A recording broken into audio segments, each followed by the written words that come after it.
So one of the issues that I know you spent a lot of time on is trying to end domestic violence in the Asian American and the Hmong community. Right. Why is that a pervasive issue? Well, I don't think it's any more pervasive in the Hmong community than in other communities. I mean, the fact that the majority of the world lives in patriarchal cultures means that domestic violence is real in many communities, right?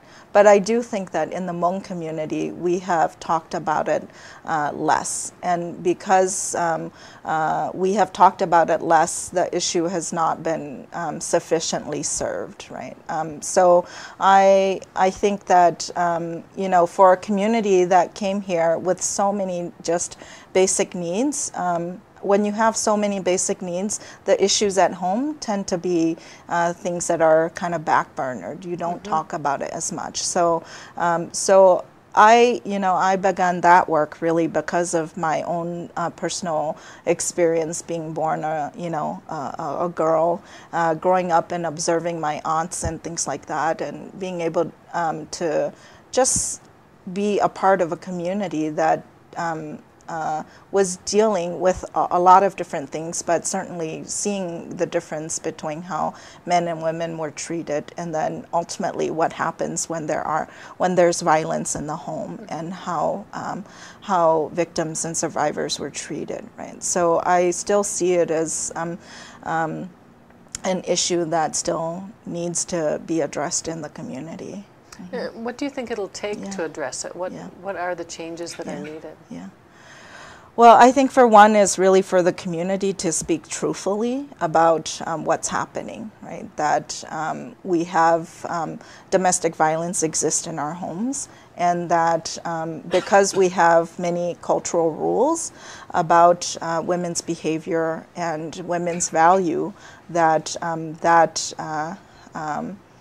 contributes to how we deal with domestic violence. So I think one is really just to speak truthfully, and then secondly is to be able to figure out what it is that we can do to improve services for victims and survivors, and then ultimately for women to demand for change, right? Whether that be changing cultural rules or, asking for more resources so that those who are suffering can be adequately served. Yeah. How difficult is it for Hmong women to be the agent of their own destiny, to basically choose the life they want to live? Yeah.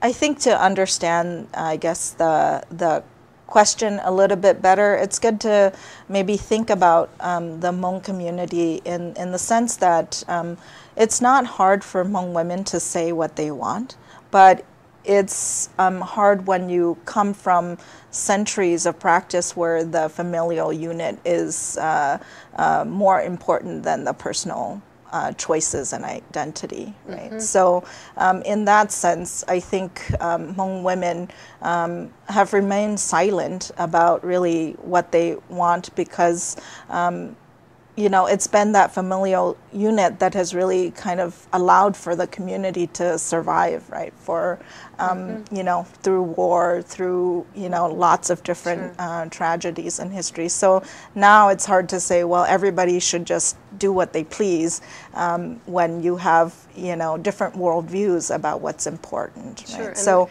and when you're still struggling as absolutely. a community with lots of challenges and issues as well. I'm sure relying on that strong family unit is pretty powerful. Right.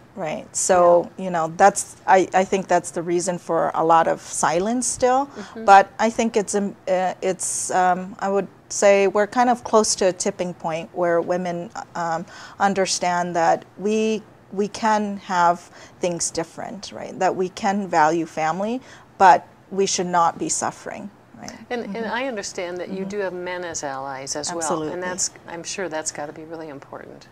That's right. Yeah. They're an important part of the equation, right? You can't ask for change when half the relationship is men, if men are not involved. So that's very important. So what are some positive changes that you've seen in how Hmong women are viewed in the community, their work, their lives, et cetera? Right. Well, it's interesting because 2015 will be the 40th anniversary of the Hmong resettlement in America. And we're just documenting Hmong women's history in those 40 years. And so the trend is really in the 70s and 80s, Hmong women were asking for representation, right? How can we get a seat at the table? In the 90s and 2000s, Hmong women were really asking for equality, right, to be treated better. And now we really hear a lot more women demanding for real change, right, saying we have to change or stop these kinds of practices because they're harmful to us now, but they will hurt our future, right? So, so I don't think that's so different from other communities, but it's interesting to really see that history and that change. And so I feel very hopeful about what Hmong women will contribute to America. And we already see it because Hmong women were the first to, be elected officials, right, with Chua Lee in the St. Paul schools, and then eventually Senator Mimua. And because they paved the way, it made it okay for others to really participate. So that's a great concluding point for our conversation. Yeah. Thank you for spending time with me, and I know a lot of people will enjoy hearing your remarks. Thank you, Carleen.